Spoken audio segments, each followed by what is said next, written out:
Alors, rétrofusée, ok. Filtre anti-gravitationnel, ok. Bouclier thermique, ok. Bon, bah tout est bon. Lancement de la review de la Air Max 90 Mars Landing enclenché.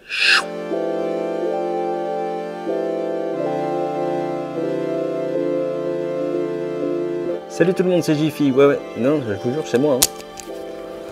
Non, c'est moi, sérieux. Comme vous l'avez compris, on va se faire la review de la Air Max 90 Mars Landing. C'est une paire qui divise, soit on aime, soit on déteste. Je l'ai chopé chez SNS. Putain, c'est dur. C'est dur à dire, on se croirait dans la pub Soch. Je l'ai chopé chez SNS au prix de 160 €. On va se mater les détails tout de suite. On commence bien sûr par la box. Bon bah voilà, première déception, boîte rouge Nike complètement classique. À part là, le petit détail, on peut voir sur l'étiquette, il y a la pointure homme et femme. Ça veut dire chez Nike, ils sont sympas. Ils envoient tout le monde sur Mars. À moins que ça soit fait exprès qu'elle soit rouge, genre pour rappeler la planète rouge, donc Mars. Et là, ce serait vraiment bouillant au niveau marketing, mais je pense pas que ça soit ça. C'est parti pour l'ouverture de la box. Alors,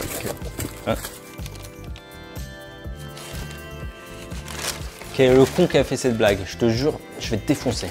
Problème réglé, j'ai retrouvé la paire. La voici, la Air Max 90 Mars Landing, faisant suite bien sûr à la paire de 2014, la Moon Landing, que vous connaissez peut-être, un paire qui est devenu un Graal pour certains. Même principe, une Air Max 90 avec un printemps all over, mais cette fois la Moon. Et à la différence, là, le pad à l'arrière, vous avez le drapeau américain, symbolisant bien sûr la conquête de la Lune par les Américains. Et petit détail aussi supplémentaire, sur la Moon Landing, vous avez une semelle lunar, ça c'est une semelle classique. Maintenant que vous savez tout, on peut attaquer la review de la Mars Landing cette fois. Le truc qui frappe bien sûr, c'est le print en all over donc de la planète Mars. Et bien c'est une image officielle qu'ils ont appliquée dessus. C'est sympa comme petit détail. Bien sûr l'empeigne est en monobloc. C'est assez fort comme technique. Je sais pas, c'est une matière un peu plastique là, mais c'est assez souple quand même. On connaît le souche de l'Air Max 90, le petit truc Air Max et tout là, mais il n'y a pas de couture, il n'y a pas de collage, c'est une seule partie. Cette teinte bien sûr rouge orangeâtre pour la planète rouge et la planète Mars. À l'arrière, on a un pad couleur aluminium métal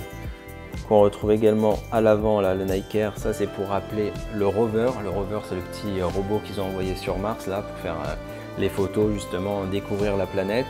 En dessous, on a une semelle translucide, ça c'est très sympa, toujours cool les petites semelles translucides. Et je sais pas si vous voyez, il y a des espèces de traces en dessous là. Et ben en fait, c'est les empreintes du rover quand il a parcouru la planète. Autre détail qui apporte un plus à la paire, c'est vraiment réfléchi quand même leur délire. Sur la semelle, on retrouve des petites taches en speckle, mais en plus elles sont en relief. Je sais pas si c'est du 3M, peut-être. Mais c'est pas juste peint, ouais, c'est vraiment en relief, comme des petites poussières d'étoiles et tout, c'est vraiment cool. Qui fait tout le tour. Hop. Autre truc cool, la semelle intérieure. Je vais vous la sortir, la semelle. Je vais vous la sortir, la semelle. Hop là. Là aussi, l'image officielle de la planète Mars, on la voit mieux là, avec le logo Nike Air bien sûr. Vous avez également le lining, donc tout ce qui est la doublure intérieure en français, où on retrouve le print qu'on retrouve sur l'extérieur de la chaussure. Voilà, je sais pas si on voit bien, vous avez capté. Donc beaucoup de détails dans cette paire. Et bien sûr, le meilleur détail pour la fin, je voulais garder, vous savez sûrement, toute l'empeigne, donc tout le dessus de la paire est en 3M réfléchissant. Donc ça c'est vraiment génial. Je vais vous mettre une petite photo pour que vous vous rendiez bien compte à quel point la paire change quand le flash ou la lumière tape dessus. Juste j'adore. Autre petit plus, la paire est livrée, donc vous l'avez vu avec des lacets orange comme ça en matière cirée, mais également des lacets noirs et des lacets orange avec du 3M à l'intérieur. Niveau finition maintenant, au niveau des coutures ça va vite, vous avez pu constater, il n'y en a pas. Niveau trace de colle, c'est plutôt clean aussi, franchement c'est du bon taf. Là, elle est toute petite là, mais franchement rien de foufou.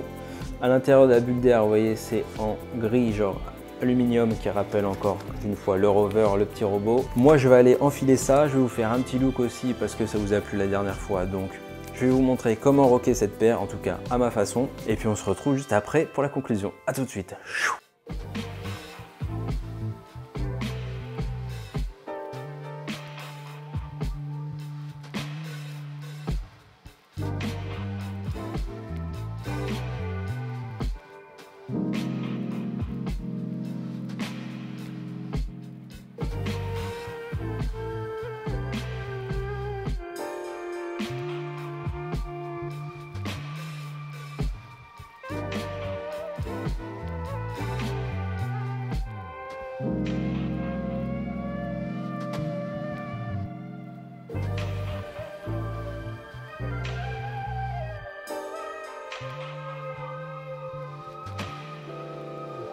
Voilà pour cette review de la Air Max 90 Mars Landing, j'espère qu'elle t'a plu. Si c'est le cas, n'hésite pas à me le montrer avec un petit pouce bleu, un petit commentaire, à t'abonner si c'est pas déjà le cas. Voilà, t'as compris le petit speech des youtubeurs. Tu peux me suivre sur Instagram, by Jiffy, tout accroché. Moi je te dis à la semaine prochaine pour une nouvelle vidéo, cette fois sur la planète Terre. Ciao.